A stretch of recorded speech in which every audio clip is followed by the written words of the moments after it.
ირანის რეჟიმი შევიდა ფეთქებად ფაზაში და ახლა რაც ხდება, გაცილებით ცდება გარე დაპირისპირებას. კრიზისის ცენტრი თეირანშია. ამ ორშაბათს 2026 წლის 6 აპრილს პრეზიდენტი მასუდ პესეშკიანი გამოჩნდა ჩიხში, იმავე სტრუქტურის მიერ, რომელიც ისლამურ რესპუბლიკას ამაგრებს. მაშინ როცა რევოლუციური გვარდია ზრდის კონტროლს და ამკაცრებს ომის კურსს. გვარდიის დაზვერვის ხელმძღვანელის გარდაცვალება, რომელიც დღეს ირანის სახელმწიფო მედიამ გამოაცხადა, აძლიერებს კოლაფსის განცდას უმაღლეს ეშელონებში და ღია ბრძოლის შთაბეჭდილებას რეჟიმის ხელმძღვანელობისთვის.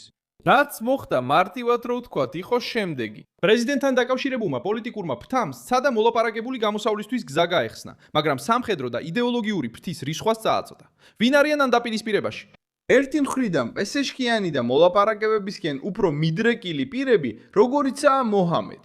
მეორე მხრიდან კი რევოლუციური გვარდია, რომელიც დღეს აღარ მოქმედებს როგორც დამხმარე ძალა, არამედ წარმოადგენს სამხედრო დაზვერვისა და შიდა უსაფრთხოების რეალურ ცენტრს.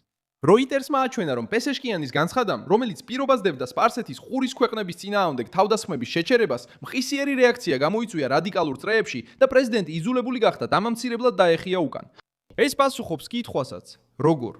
განხეთქილება ჩანს გადაწყვეტილებებში, ტონში და ნარატივის კონტროლში. გვარდია ჩაერთო რეჟიმის ყველა მნიშვნელოვან გადაწყვეტილებაში, მიუხედავად იმისა, რომ ბოლო თავდასხმებში რამდენიმე მეთაური დაკარგა. სტრუქტურა ისე ამოწყობილი, რომ დაბომბვას გაუძლოს. ყოველ მეთაურს ყავს შემცვლელები ჯაჭურად, ხოლო ზოგადი ბრძანებები უზრუნველყოფს პროცესის გაგრძელებას, მაშინაც კი, როცა ხელმძღვანელობა ზიანდება. სხვა სიტყვებით რომ ვთქვათ, პრეზიდენტი კვალავ არსებობს, მაგრამ მთავარი ძალა სხვაგანაა. აი რატომ იზრდება განცდა, რომ მიმდინარეობს ომი თავად რეჟიმის შიგნით მისი კურსის გამო და არა მხოლოდ ომი გარემტრებთან. როდის გახდა ეს შიდა კონფლიქტი უფრო თვალსაჩინო? ბოლო კვირებში. მაგრამ დღეს მან ახალი მნიშვნელობა შეიძინა, როდესაც თეირანმა დროებითი ცეცხლის შეწყვეტის წინადადება უარყო და უპასუხა, რომ მხოლოდ ომის მუდმივ დასრულებას დათანხმდება. როიტერსის ინფორმაციით, ირანის მიერ პაკისტანის მეშვეობით გაგზავნილი წინადადება მოიცავს ისეთ მოთხოვნებს, როგორიცაა თავდასხმების შეწყვეტა, ჰორმუზში უსაფრთხო გასვლის პროტოკოლი, სანქციების შემსუბუქება და აღდგენა.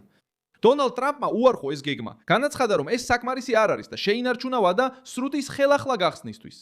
ეს აჩვენებს, რომ რეჟიმის მკაცრი ხაზის წარმომადგენლები არ სურთ პრეზიდენტს მისცენ შესაძლებლობა სუსტი ზავი გამარჯვებად გადიდოს. და სად არის ამ ყველაფრის ყველაზე საშიში წერტილი? ჰორმუზის სრუტეში. საქმე მხოლოდ რუკას არ ეხება. ეს ეხება ენერგიას, გლობალურ ზეწოლას და სტრატეგიულ შანტაჟს.